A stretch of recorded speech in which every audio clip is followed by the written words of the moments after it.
So I guess this is the unsexy bit, right? Becoming an accountant changed my life. I recently did 3 first interviews back to back and said to her, I am sick of myself. I've just had to repeat myself 3 times. I'm getting pissed off as well. I'm not doing anything wild. Most of the time I am, that's the secret. Thing that really changed a lot of our content was my headstone would say had 750 clients and whatever. They'll tell stories about the relationships I had and like the impacts of the industry before and after me, and that's my only goal. On today's episode, we have the brilliant Rachel Harris, where we talk about her business and the growth over the last 4 years, as well as her personal brand. We talk about her systems. We talk about the growth in terms of staff within her business. So it's a really good one. I hope you enjoy. My name's Oli Eardley, and this is the Eardley Bird Business Podcast.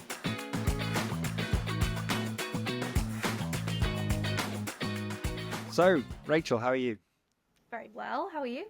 I'm great. Thank you for asking. It's actually a fun one for me, this, because when we met at Accountex in Manchester. And at the time, I actually didn't have a podcast. And I remember I walked over to you and said, will you be on my podcast? When I didn't even have a podcast. So, and obviously you were very, very nice and you said yes. So it kind of gave me that push to start. So thank you, first of all. Always. I'm sponsored by Collecting No's. I try and collect 100 no's a year. And in order to get no's, I end up getting a lot of yeses along the way. Love that. So where I'd like to start is I'd like to learn a bit more about you as a person. So I was wondering if you could talk me through yourself, talk me through your background, maybe even before you started your business. Of course. So I'll set the scene a little bit of where we are now and we can reverse from there. So hi, everybody, if we've not met before. I'm really excited that you've got me and Oli in your ears today, wherever you are. And so my name is Rachel Harris. I'm a disruptor in the accounting industry. And so I'm disrupting what it means to be an accountant, what it feels like to have an accountant, and disrupting the concept that you can't scale a business past 7 figures without losing yourself along the way. And so my life is split into 3 sections. I have Strivex, which is my accounting firm. We are about to hit a valuation of £2 million. And 4 years ago, we were on our dining room table, just me and my husband. Our goal and our core focus within the accounting firm is to be the accounting firm of choice for celebrities, influencers, and business owners in the UK. And so we have clients who've just won Bake Off all the way through to our local village beekeeper. And then that business has actually grown and scaled a lot by the second part of my life, which is my personal brand. So Accountant She is my online personal brand. I create completely free and educational long and short form content to lower the barriers to entry to the accounting industry for business owners, other accountants, and people who want to be accountants as well. And then the third part of my life is my sort of the PR side of my life. So I do lots of live TV, complex tax topics on programs like This Morning, ITV News and BBC News. And I sort of moving lots into the political space. So I do lots of work with Downing Street. And again, when things like the autumn and spring budget get released, I am the accountant that volunteers as tribute to translate these topics live on TV with Rylan and Rochelle. So that's where we are now. So just a few things then, yeah? Just a few, yeah. Perfect. And let's start with Strivex first and how that's been going. So could you talk me through your growth, how you've got to that sort of 2 million sort of mark? Of course, yeah. So we are about to hit a valuation of 2 million. That is 20 team members. We are completely grassroots British business. It sets us apart. We win a lot of work for that reason. So we do 0 outsourcing. Our entire team are on payroll and in-house. That's just an intrinsic value of mine. I was an apprenticeship baby, and becoming an accountant changed my life. And, have become a practice owner in the midst of a really strong recruitment crisis. And I think actually outsourcing is obviously for a lot of people the solution to that crisis, but it is fundamentally making the problem worse because we're not voting with our feet. And it means that the government are able to do things like propose to remove chartered qualifications from the apprenticeship scheme because they don't think enough people are using it. And so we've got 20 team members. We've got 750 clients. We have just applied for our audit license. So we're about to launch Strivex Audit, which is where I put my big girl pants on and we pitch for the audit work. And we're very much a values-driven firm. So every client has to accept our core values when they accept to work with us. we have custom fields within our CRM platform, like the red flag.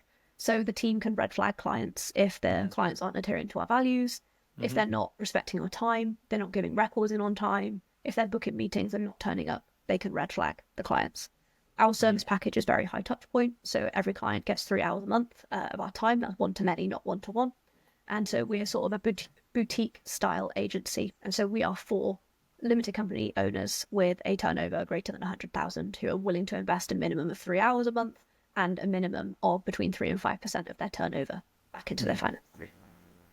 Perfect. Makes sense. And one thing that really stood out for me there was the red flag function that you mentioned, because a lot of, certainly a lot of businesses in their infancy as well and moving up are really afraid of that, because it's like, I kind of want to hold on to my clients regardless of how, let's say, awkward they can be. And I really like that you've done that. So I wonder if you could talk me through that a bit more, why that decision, well, I kind of know why the decision was made, but talk us through that. Of course. I'd say a few different reasons. I think, when the whole team are on payroll and in-house, fundamentally with someone with a brand like mine, we receive 100 inquiries a month for people to become clients. And actually our ability to cherry pick those clients means that I work really hard to attract the best talent in the industry. We have an Oxford office and a Manchester office, and so we're continuing to grow and expand nationally. And so my ability to attract the best talent means that my clients will not love my business unless my team love the business. The team are not going to love the business if they are expected to come to work to be spoken to in a way that doesn't make sense. And a lot of the bits of our business model that people sort of ask me questions on, to me, are the most obvious.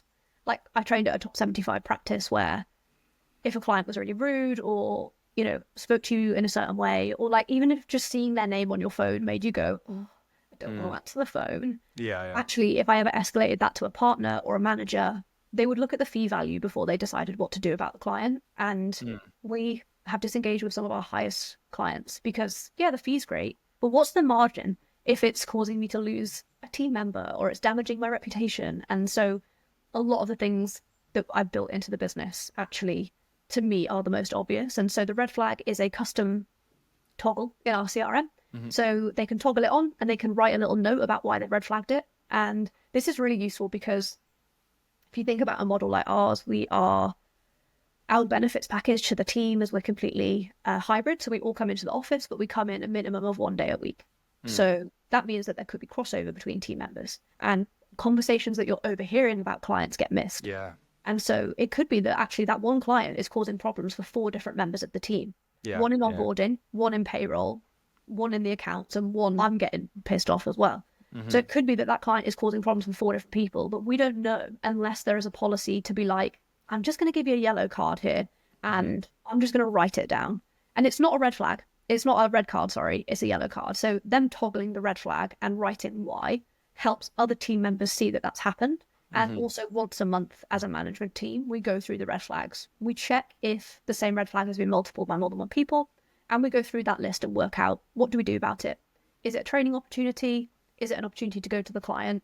And we tell clients they've been red flagged and they have a choice. They can apologize to the team member or they can go. Yeah, I mean, it makes absolute sense because I guess if it's affecting a few staff members, that does spread, and then the morale in the whole business sort of drops, and that is going to affect other clients, and it's sort of a knock-on effect. So I really love that you guys do that.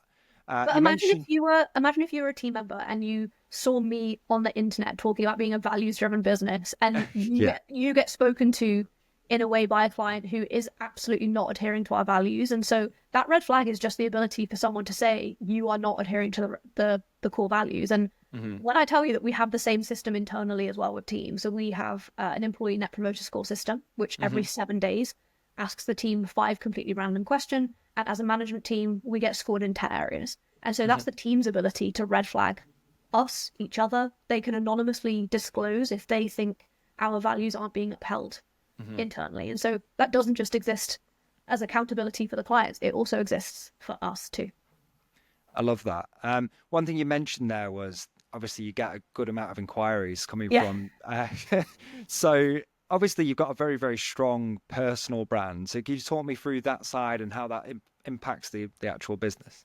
Yeah, of course. So the inside of our business is quite unique. After I qualified as an accountant, I did an MBA, which is a master's in business, and I became really obsessed with how I could use systems and processes within the business and get core values sprinkled on top. And so the systems and processes are a recipe that we can follow. And I don't know about you, but I could follow a recipe and my husband can follow the recipe and the outcome would be quite different. And so we create these systems, processes, operating procedures, and email templates. And the team, their job is to use that as a scaffolding and then apply core values on top. So how can I give this client a wow experience? How can I deliver this? But when you have this sort of like intense values-driven franchise running on the inside, it means that I can get an incredible amount of data at my fingertips to make decisions at any time. So I get a scorecard sent to me every 7 days by our business development manager, which tells me the number of inquiries, the amount of work we've quoted, and the amount of work we've won, broken down into monthly compliance, quarterly compliance, annual compliance, because that helps me understand which things I'm talking about on social media have an impact. For example, if I'm running a series that's specifically targeting monthly management accounts, I would expect the monthly fees to be higher than annual engaged services.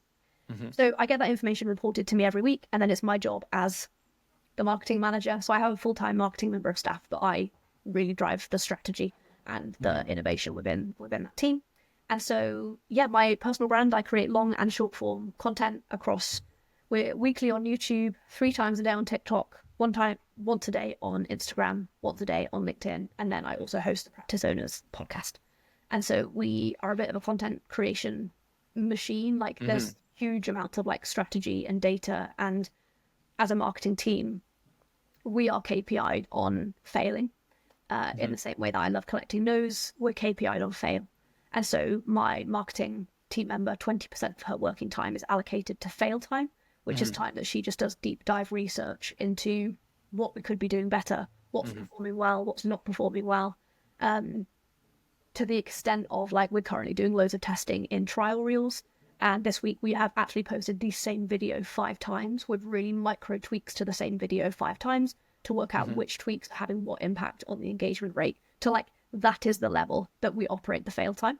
And so, my full-time job is making the business better, bringing in more work, and continuously tweaking the franchise model on the inside to make sure client experience doesn't drop and the team's experience doesn't drop either. But I feel like I've got quite used to the volume of the inquiries, and if I ever say it to another practice owner, they sort of flinch and then I'll believe. And like it's all organic. We've never done any paid advertising. Like every single inquiry comes from referrals. Mainly are our number one source of income, and that's, you know, the best marketing I'll ever do is creating clients who are talking about us on the Fly the North Stars or like telling their friends. And so that's the best marketing I'll ever do.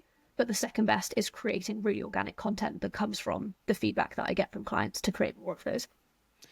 Let's talk about the time, because that's obviously quite a lot of work to go through and create that amount of content. Do you sort of batch content? Do you record on a certain day, or is it like throughout the month? How would you approach that? Yeah, so I record on a certain day of the week. I have an ideal week, which is sort of, you know, when I'm in a calm state of mind between Christmas and New Year, normally with a Toblerone in my hand. I think for the next 12 months, what is what does my diary look like that I'm excited to get out of bed every day, but I know I can like hit my KPIs. And so for me, I'm quite introverted. I don't like putting mascara on every day. And so I like to have like on days and off days. Off days is just me in a hoodie, tippy tappy and looking like a coder on my computer. And then the on days is me doing content creation as well. And so, I have a specific day of the week that I do all of my filming on, and I have a specific day of the week that I do all of my prep on. And so obviously scripting entire podcast episodes, scripting short form content. My personal brand turns over up to $250,000 on its own. And so doing brand deals, engaging with brand deals, working with sort of like agents and management as well. So I do a lot of the head down stuff on one day and then all of the filming on the other. And I am deaf. I really struggle to hear. And so my team member does all of my editing for me because I'm not very good at it because I can't hear. No, that's cool. Another thing that I really like about your approach is you've almost took it to that next level of like, I'm really going to approach this like a marketing campaign, because it is essentially a marketing campaign. You're going into the details of what actual business have we brought in, and does that attribute to the actual work that we've been doing over here.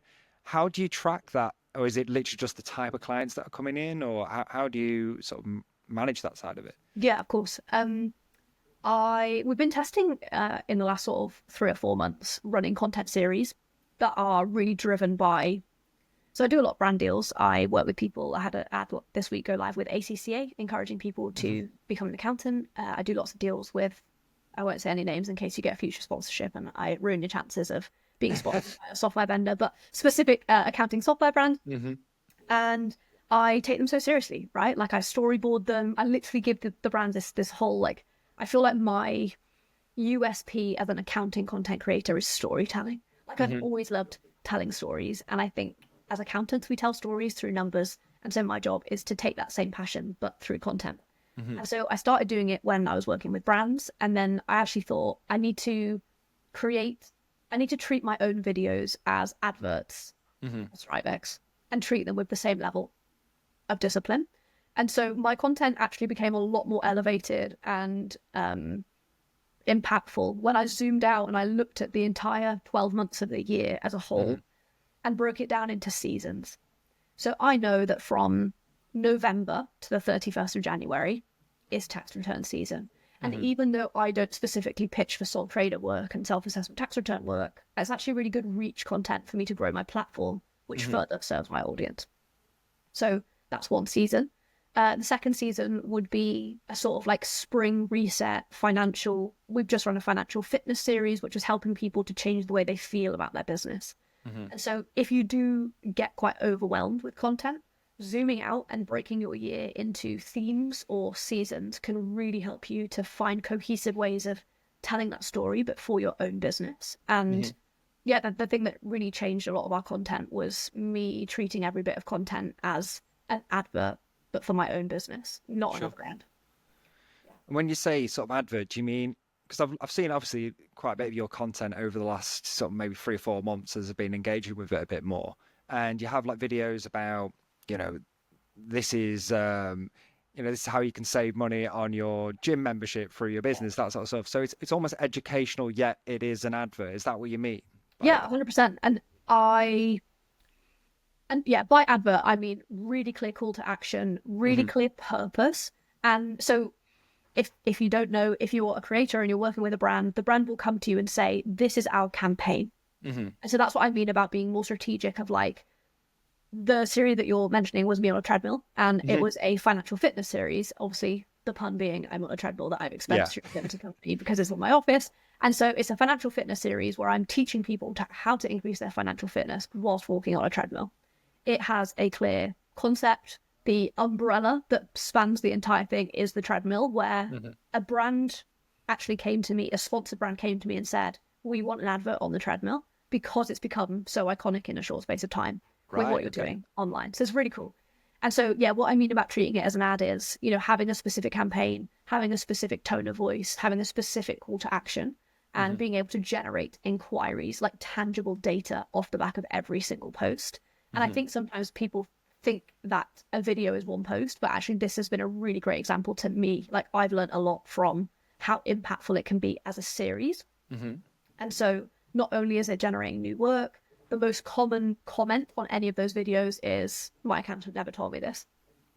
Right. So like tax planning doesn't, I've seen LinkedIn posts from accountants who are doing like complex tax planning in LinkedIn posts. And actually the most impactful tax bits that we'll ever talk about is the stuff that is so obvious to us. Most accountants never mention it. It's currently one day before the end of the month. And I had a one-to-one training session with a client this morning and said, buy £300 worth of trivial benefits. And she literally was like, you've made my day. My accountant's never told me this. And I could have gone into loads of, cash flow forecasting and long-term planning. But actually, it's so often we forget the low-hanging fruit as accountants to just generate impact, generate value, and leave that person better than we found it, which is one of our core values.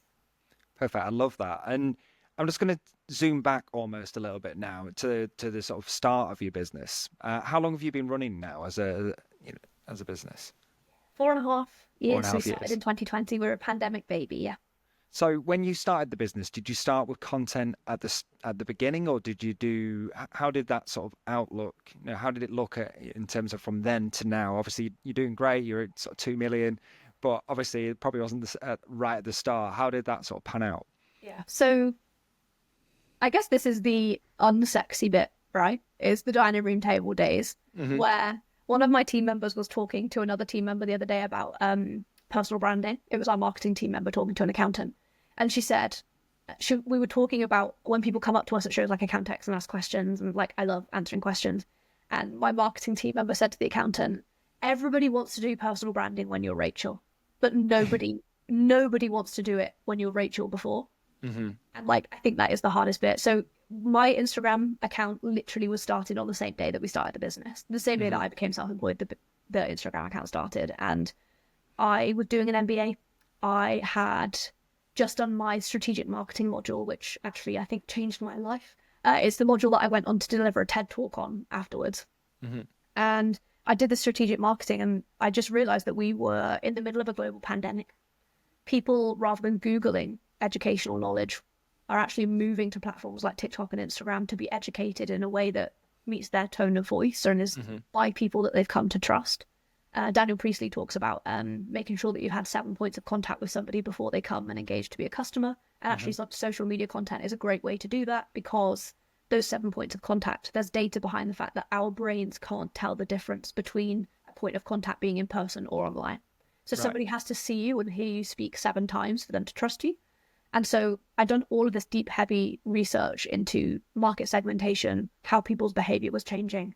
And I went to my husband and I said, this is the future. This is what we need to do. And he said, that's a terrible idea.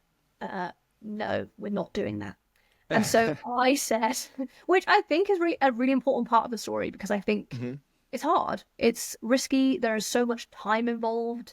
And I get brand deals now, but those brand deals are compensating me for the 4 years that I want for free. And so it has been, a long road, but a really exciting part of, I think, one of the biggest lessons in business that I've learned is that consistency outperforms talent 10 times over. Like, I'm not doing anything wild. Most of the time, I am doing the obvious when it comes to the team and the clients, and I am just so stubborn. I outwork anyone. A huge sense of imposter syndrome, and that's the secret. Perfect. Hey, funny enough, my word of the year, I started the year, I'm not going to do a New Year's resolution this year, and it was like, I'm going to do a word of the year, and it was consistency. Nice. So I'm glad you've said that. Okay, perfect. What I want to talk about now is, obviously we're in a great position now, but I've seen you've been hiring, you've been growing your team, you've opened an office in Manchester, which is great. So it's just down the road from me. What's the plan from here? Where are you looking to go? Oh, good question. So, we opened a Manchester office last year. So this time last year, the Manchester office didn't exist. And there's now 10 team members in Manchester. So it's just been fantastic. And again, I think one of the most untapped parts of a personal brand is the talent pipeline. It poses new problems. I have problems that other practices don't have, which is that actually a lot of the demographic of my team look like me because they follow me online. I follow people online that I relate to. And so actually I have quite a skewed female workforce, which is not intentional. And there are 10,000 reasons, and it's another podcast episode on why diversity in the workplace is incredibly important. And so it's not all perfect. It brings with it different challenges. But all of the data says that once you go past 20 team members, the diversity evens back out because it's much less dependent on my personal brand. So one of the most untapped, we've scaled up to 20 team members and we've never paid a penny in recruitment fees. We have a wait list of people who are waiting to join the team, and we are we're normally like preloaded. We've got the next 3 accountants in each team lined up waiting to hand their notice in at different firms, which is just so informal.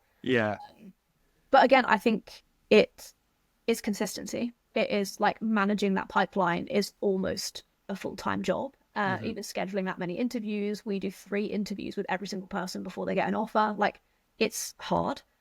But Strivex has become a place that every single person who's here wants to be here. It's a place that I have a team member who put working at Strivex on their vision board and was literally like, I am going to work at this place. And so it has taken 4 years to build the reputation of as like a best-in-class, like world-class benefits package. This is a world-class place to work. Last year, we were announced as a top 20 apprenticeship employer, and so we're just next to Aston Martin on the list. And so it's just incredible. So audit is next. We a lot of other accountants told me not to go anywhere near audit and told me that my vibe and personality wouldn't win audit work. But I've actually spent the last 2 years building an incredible pipeline. We have signed 6 figures worth of audit work and passed it over to somebody that we're working with before we take it in-house. And so that's been incredible. And then I've just invested 6 figures back into the business to bring in the second layer of management, which will help us to grow and scale even faster. So we are 20 at the moment. We'll probably be between 25 and 30 by the end of the year. Wow, it's a really quick, I suppose. You've set up an office in Manchester and had 10 within a year, and obviously planning to go even further. So it's really quick growth, but it's really off the back of that really strong personal brand and building the business with, you mentioned systems as well, which I love, and that's going to be obviously key to growing this, at such a good rate. So I might want to just touch on the system side of the business. So could you talk me through that? What you're doing from a systems perspective? Yeah, of course. So my mantra when it comes to scaling has always been slow is smooth and smooth is fast. I just hired a PA, and it would have been really easy for me to just start throwing jobs at her and being like, can you diarize this? Can you do this? And I didn't. I parked my long-term well-being, and I said to her, for every single task I give you, you have to write a playbook. So we have this board, which is called the World of Rachel, and she also has the World of James, and it has process notes, email templates, an ideal diary, and it has playbooks on how to do every single job.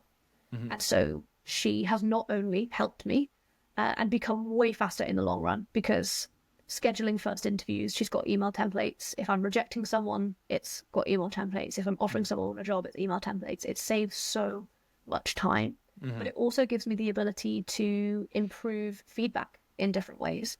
And so I recently did 3 first interviews back to back and said to her, I am sick of myself. I've just had to repeat myself 3 times in 3 first interviews. Can you put these 3 AI transcripts of the calls into ChatGPT and ask it to tell you what bits of the calls I'm repeating, and then script a video for me to record on demand? So now we've then just changed the process so that before people come to an interview, they have to watch a 7-minute video of me explaining our core values, explaining the interview process, explaining the different teams within our business. And so by the time I get to speak to them, I just get to interview them. And so that's just a nice example of how we are. I imagine the entire business to be a pasta machine, and we're just like putting it through and then putting it through again and putting it through again and putting it through again. And it might not look that different, but it gets better and better and better with every single iteration of the business. So from a practical perspective within the fieldwork team, it's important to say that with my personal brand, I sell all of the working papers, operating procedures, and email templates that we use within our business, because other than, software that the top 10 or top 100 use, it's actually really hard to find other people talking about this stuff. So we basically have a workflow that includes standard operating procedures, working papers, email templates, and process notes for every single job that is done within the business. That, partnered with feedback handling workflows, mean that it's really easy in an intangible service-based industry to be able to give clients tangible responses to any feedback that they give us. So if I take an example, if we have had a disengagement because we've lost a client, because we prepared a set of accounts and they had an overdrawn director's loan account when we prepared the accounts, we told them that there was some Section 455 tax and shit hit the fan. They were really angry. They said that they didn't even know what a director's loan account was and how they expected to do X, Y, Z. We can then zoom out, follow the feedback handling workflow, which says, is this a live problem? If yes, sort the problem before you pass on to the next stage. Once you've sorted the problem, you investigate, you work out if it requires a goodwill gesture. You actually get onto a call with a client and show them our workflow and say, I need you to tell me where you think it went wrong for you. They tell you where it went wrong, and we then go to them and we suggest some changes that we could do in the future. So that's slow. That takes time. We post-mortem every single disengagement request that we get and work out, did we want to lose the client? Yes or no? And could we have saved them? Yes or no? And the clients that we didn't want to lose, that we could have saved, that is the biggest impact to improve the system. And then the second most like untapped area of feedback handling is actually with 5-star Google reviews. So a quick tick to implement if you're a practice owner and you get 5-star Google reviews. We've been on a mission and are still on a mission to get to 200 5-star Google reviews, and currently at 137, I think. So we're on a mission. And lots of people get a 5-star Google review, pat themselves on the back, and then crack on. The very best thing that you can do every time a client leaves you a 5-star Google review is actually go to that client and say, what could I have done, or what can I do to replicate the thing that made you leave us a 5-star Google review? Because we can fight a fight like there's no tomorrow. But how can we replicate, like, the thing that made you leave us a 5-star Google review? Was it that this team member just asked more questions than they answered? That's a core value. Great, I can replicate that. Was it that they asked this really bespoke, unique question that I can't replicate? Fine. But actually tapping into the good stuff as well as the bad stuff. Like, very often, if I say the word feedback, your mind will go to a complaint. And so that's a really great way to, sorry, that was a long-winded way of saying that we basically have created a franchise inside the business. Like, all of our onboarding is completely on demand. Not so that we can just like palm people off and get them out, you know, working faster and longer, but actually it's on demand so that they can watch it before they start, gain all of their flexi time and go into new employment with flexi time or a day on Finloo, and spend the first day that normally I would have to spend inducting them, coming out for lunch with me and me working out who they are, how they tick, how they find that they get rewarded at work. Like, it really, really helps me to understand them better. Yeah, and it's funny enough, you're like your second person I've spoken to who's mentioned very, very similar structure in terms of onboarding people. Having those videos and those processes in place just makes your life so much simpler, and it allows you to scale much quicker as well, because if you need new people in, or you get a few accounts through the door and you need to hire quickly, you've got all those systems in place to do that. Otherwise, you'd just be scrambling around and hoping that things are going to go right, when often they wouldn't without that. So that's great. And that feedback is so important too, right? So we built our onboarding on demand, and the first person that ever tested it, I said, here's a notebook. I need you to write down every question that pops into your brain that has not been answered by this on-demand training. Don't ask anyone, just keep writing them down. And then I'll take you out for a coffee. I'll answer all of them, but I need the list when you're done, because then I can record some more videos and put it back in. And you are leaving this process better than you found it for the next person. And then I'm going to buddy you up with the next person, so then you can answer their questions, and then you can report back to me for things that I need to change again. And it gives that like autonomy, accountability, people feel valued. Again, lots of businesses would put it on demand so that they can get people working faster. We put it on demand so we can spend the same amount of time budget-wise for me, but actually it's much more around building a great relationship and making sure that if they have a problem at work that goes beyond their manager, I am the person that they call, rather than a recruiter looking for a new job. Yeah, and I also love the advice you gave there about the 5-star Google reviews, because you're absolutely right. Most people, when they think reviews, is, oh, I've got to react to this bad one that's come through and get in touch and find out how we can fix it, rather than, oh, we've had a really good one here, let's find out what we did well, which I really love. And I think that's a interesting angle that you've taken there, because most people don't think like that. So that's definitely something, if you're a practice owner, listen to this, that you could straight away go and implement and do within your own business. Next question, the next thing I want to talk to you about is the sales process, because obviously with a really strong personal brand, I can imagine from a sales perspective, or at least from an outsider's perspective, you might think, oh, that sales it's going to be a little bit easier to build up a lot of trust there. And is it you doing the sales, or do you have a team doing the sale? How does it work? Yeah, good question. It's not me, not anymore. And so, yeah, I guess Annabella is her name at the moment. We're just actually recruiting for somebody else, but her hardest job is people turning up to the call and saying, oh. Oh God, just already like upset. It's a hard job, yeah.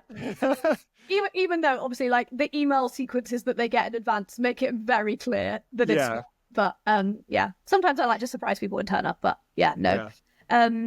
So we are explicitly clear with who we are for and who we are not for, and so we do a lot of self-filtering. If we're generating these inquiries for our business. We also generate inquiries for lots of other people's businesses. And so if we're not for them, they can actually self-submit. I have a referral network, so other accountants can pay to be on a mailing list to get my overflow lead inquiries, because we get so many that we can't serve. I'd love to find a way to pass them on to values-driven businesses. And so we have two ways of sort of coming into our workflow. One is as a client of ours, and one is passed on to a client of somebody else's. And it's been amazing. Like, so many practice owners have grown their businesses. Like, you can get 20 inquiries a month on the list on their own for like a subscription. It's really cool. And yeah, I feel like that's a good example of every single area of the business has been monetized in a way that is just really values driven and really like, I don't want people to consume my content online, inquire in my business and get a, no, sorry, we can't help you. I want there's a solution somewhere, but let's do a matchmaking service, but it's probably not for us right now. And explaining that actually, like, our client profile gives you the best value for money. And so if you're not in there, you're not, like, you can still pay the fees, but you're not going to experience value if you're not willing to invest the time or the money into the service. And so, just having explicit clarity on who we are for, having really great email workflows that provide pre-meeting resources. I know what sets us apart. On every single one-to-one onboarding call that we have with clients, we actually ask them, what made you choose us? And we keep that, like, we keep all of that data. Again, that feeds my marketing, and it's all this really big process and system circle. But like, that feeds my marketing. And so something that came up time and time again was no outsourcing. You don't outsource, you don't outsource. I know that my data is staying in the UK. I know that the work is staying in the UK. Like, we are such a strong values-driven business that when you're also working with values-driven businesses, that's your opportunity to drive those values and your money up and down the supply chain in a way that feels really good for you. And so the thing that kept coming up was that you don't outsource. And so actually one of the things that I've now embedded into our workflow before clients speak to us is they get an automated email that says, if you're chatting to other accountants, here's 5 questions that you should be asking them. One of them is, do you outsource any of my data? One is, do you outsource any of my work to anyone who's not in your team and not on payroll? Again, no tea, but I know that that's what sets us apart. I know that, like, that's the thing that's going to help the UK recover from the situation that we're in now, is people reinvesting in these businesses and not moving to Dubai or sending work somewhere else. And so, if that's Marmite one way or the other, great. I only want the inquiries, and I only want people to book calls that are for us and not for them. And so, does that answer your question? Yeah. And then the prospective client call process is very systemized. So just asking really great questions, asking really great, just having really great processes to make sure that we are providing a really enhanced service. We AI transcript with people's consent all of the calls so that the team can maximize the client's time as much as possible. We make sure we capture all of the information. And before any client has a training session, we watch the prospective client call to make sure we get a feel for the client. And the sales process is so solid. I recently did a prospect call with James Ashford, and he signed his proposal on the call. So I have died and gone to heaven. Perfect. No, sold to Mr. Sales, which was great. That's great. And one question I have is around, obviously you mentioned the various sort of revenue streams that you have. You've got your main business, you've got the obviously sponsorships.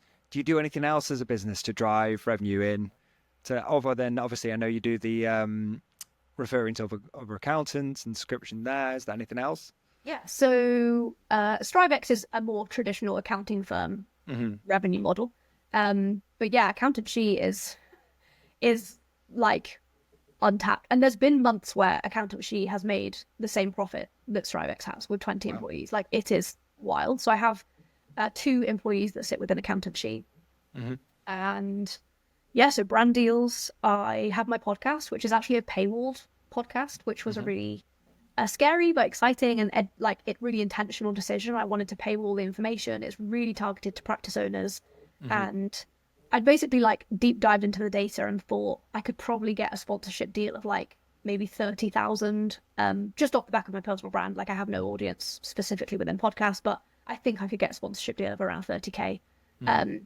Let's try and set myself the goal of getting to that point. The podcast launched 4 months ago, and we're up to recurring revenue of 50k. which is Wow. incredible. And so, Incredible. it's just this incredible community of practice owners who are just working together to not grow. It's not all growth. It's really about changing the way that people feel about their businesses. So we have a podcast. I sell lots of on-demand downloadable resources for other practice owners. We have a course. We've got a CPD accredited course that's just about to come out. I do brand deals. I do speaking gigs. I do PR, TV appearances. All of the things, as well as like events. I do a lot of presenting work. So brands and TV shows will ask me to present complex topics in a way that makes sense. And then, like in-person speaking gigs and doing like live events and shows. Is that all? Yeah, that's it. No, that's perfect. And I think because my background is marketing, I'm going to sort of finish in this sort of area. Obviously, I know personal brand is huge for you. I've noticed that you're very good at email stuff as well. I get the emails from you as well, so I think that's cool. So do you do a lot with the email marketing side of the business? Yes. Again, like social media is great, but like we don't own social media. I own email marketing. That's my baby. And again, it's been really cool. I was very intentional with the podcast platform that I chose to host on. I actually host the podcast on Substack, which means that every podcast episode is emailed directly to every single person's inbox every single Monday. And so even for like future brand sponsorship, that gives me the opportunity to like, I am in people's inboxes. I'm not in their ears. I'm not on Spotify. Like my inbox is my to-do list. My Spotify is not my to-do list. And so just being really intentional with that automation and trying to fail more, trying to work out like what does well, what doesn't do well. I've got like the perfect 12 months of content. If you are an existing client, if you're a new client within their first 12 months, I know the tone of voice and the narrative and the journey that I need to take you on through email marketing to increase your ambassadorship, give me feedback at every opportunity. We're continuously NPS scoring our client base as well as our team. And so, love email marketing because we own the data and that power sits in my hand. And rather than there being glitchy algorithms, actually it's quite straightforward. Yeah, I love that. And I've spoke to people previously and had these conversations where exactly that, you actually own the stuff within an email marketing, whereas LinkedIn or Instagram could decide to turn everything off tomorrow, right? And then you're in. It nearly happened with what was it? It was TikTok the other month. That nearly ruined a lot of people's livelihoods on that side. So I love that you've got that. And it also means a lot of business owners having that data, if you did choose to sell the business in 10, 15, 20 years, whatever, that's worth a lot of money in itself. So it's really, really interesting that you do a lot there. Is there anything else that you're using outside of, let's say, emails and personal brand, or is that literally your bread and butter? What, as in email marketing? Yeah, so anything other, not specifically email marketing, so anything outside of email marketing and personal branding. I know you don't do paid advertising. Do you do anything else to promote the business? No paid ads. Being a great person with integrity is great marketing. And I feel like the most impactful bit of being a personal brand for me is it really just being who I am as a person. It means I don't have work Rachel and out of work Rachel. And I think very often, running an accounting firm is so hard. Being an employer is so hard. And I feel like an amateur surrounded by professionals every single day. But actually running a business and like living your life with integrity and, owning mistakes or like just being a really good person, I think is one of the biggest, that's the thing that people will remember long after I'm gone, I hope, is like who I was. Like my headstone won't say had 750 clients and whatever. They'll tell stories about the relationships I had and like the impact of the industry before and after me. And that's my only goal. I love that. I think that's probably the best place to stop and end it on. Just it's a nice positive ending to the episode. So where can people listening to this, I think most people will know you anyway, but where can they find you? How can they get in touch with you if they needed to? Of course. Yeah, I guess just a huge thank you. Thank you for spending the time listening to us today. I've had such a lovely time. You are an incredible host. So this is the first of many podcast episodes, I think. You can find me at accountant_she everywhere that you consume content. I manage all of my DMs myself. And so if you have a question based on anything that we've spoken about today, I'd absolutely love to hear from you so that I can improve my processes for appearing on podcasts and delivering the maximum amount of information.